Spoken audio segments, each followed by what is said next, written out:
A blast from the past as 17 Corunna Battery fires 400 high-explosive rounds from its powerful AS-90 guns. The battery is part of 26 Regiment Royal Artillery. The last time it really put its 155mm howitzers to the test was in 2003 while fighting a war in Iraq. Since then, the focus has been on Afghanistan, and this is the first chance to rehearse high-intensity warfighting in more than a decade. If we take into account that many of the soldiers in the battery, from sergeant down, haven't even been in the army that long, this is about revisiting and reacquainting ourselves with our own doctrine and making sure that it's still fit for purpose. 26 is one of the evolving new reaction force artillery regiments and, as prescribed in the Army 2020 reforms, intended to respond to situations anywhere in the world. I've been pretty lucky. I joined the regiment last year in November, this first exercise with the regiment, and gone straight into the TAC group, which is exactly what I wanted, so it's good to get out, get stuck in with the regiment. The battery sent around 200 troops far south from their North German Gütersloh base to Bavaria and the American Army's Grafenwoehr training area.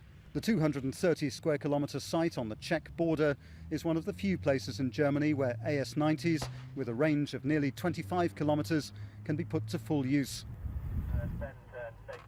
Bulldog armoured vehicle command posts control the weapons, fire support teams near the target guide them, and under Army reforms, the number of AS-90s in each battery has risen from 4 to 6. When I joined the Army, and particularly the artillery, it was a 6-gun battery that I joined.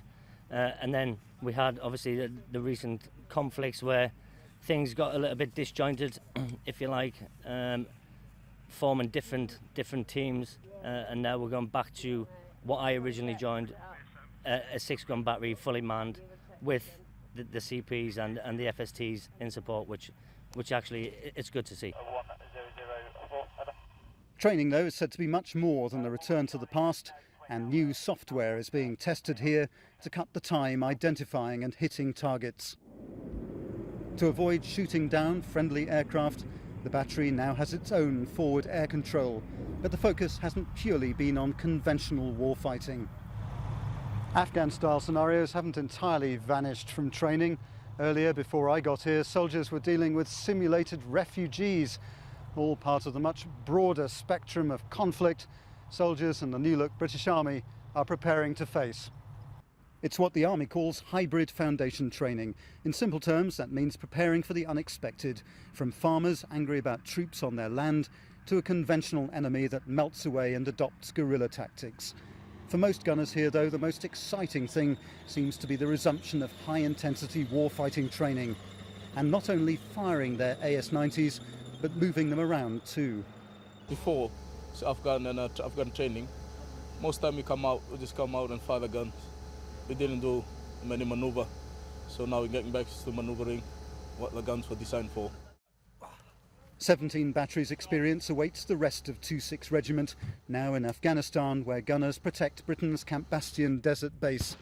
The regiment will also soon have a surgical capability, with the arrival of a guided multiple-launch rocket system battery that can hit targets 70 kilometres away with an accuracy of 5 metres.